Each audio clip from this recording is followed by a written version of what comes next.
You're two careful people having conversations that spiral slowly toward the thing neither of you has said yet. He tells you about his daughter. You tell him about yours. He asks what you want for her. You answer honestly for the first time since you arrived in Geneva. You say you want her to have choices. You say it quietly. He doesn't react. He just nods and looks at the lake. 6 months after the first reception, he makes the offer. Not dramatically. No pressure, no threats, no manufactured urgency. He says he thinks you're someone who sees clearly. He says there are people who would value what you see. He says it's your decision entirely, and he'll respect whatever you decide, and he means it.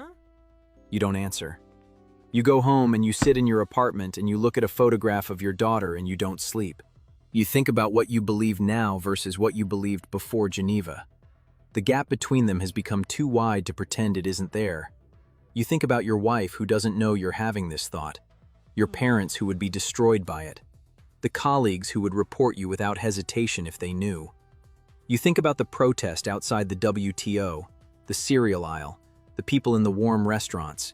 You think about your daughter growing up inside the only world she'll ever be allowed to know. 2 weeks later, you find David at an event, and you stand next to him near the food, and without looking at him, you say one word. Yes. He nods once. He picks up a canapé. He moves away. That's how it begins. Level 4, the training. Nobody takes you anywhere. There's no facility, no classroom, no official program. Everything happens in Geneva during normal life. Sunday mornings you walk along the lake. Sometimes David walks with you.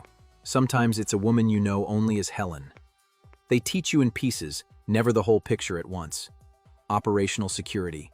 How to identify surveillance. How to lose a tail without looking like you're losing a tail. How to communicate without communicating. The tradecraft is elegant in its simplicity. A specific book placed spine out on your office shelf means you have information. A particular route on your morning walk means you need contact. A coffee cup left on a specific bench in Parc des Bastions means emergency. They teach you what to look for, not everything, only what someone in your position would plausibly encounter. Military movements, if you have access to them. Personnel changes at the senior level. Nuclear program indicators. The things that can't be seen from satellites. The human texture of a closed system. They give you a device. It looks like a pen. It stores data on a chip that dissolves in water in under 30 seconds. You practice using it until it's automatic. They tell you the extraction protocol. If you need to leave, 3 signals in sequence, and within 72 hours someone will be in position. They tell you the protocol works. They say this with confidence. You file their confidence in a place where you keep things you can't verify. They ask about your family. You tell them. They say they'll do what they can. You understand what that means and what it doesn't mean. Your assignment in Geneva ends in 4 months. You're going back to Pyongyang. The training accelerates. Level 5, the return. The plane descends towards Sunan Airport, and your stomach turns over. You've been on this flight before.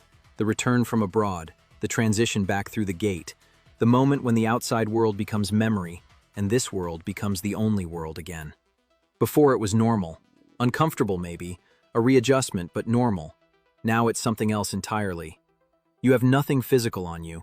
The device is in Geneva, in a location David knows. Your instructions are in your memory. Your contact protocols are memorized and will never be written down. By every external measure, you are exactly what you appear to be. A second secretary returning from assignment. Clean record, loyal family, nothing to see. But you are not what you appear to be, and the people in this airport are very good at finding things that aren't what they appear to be.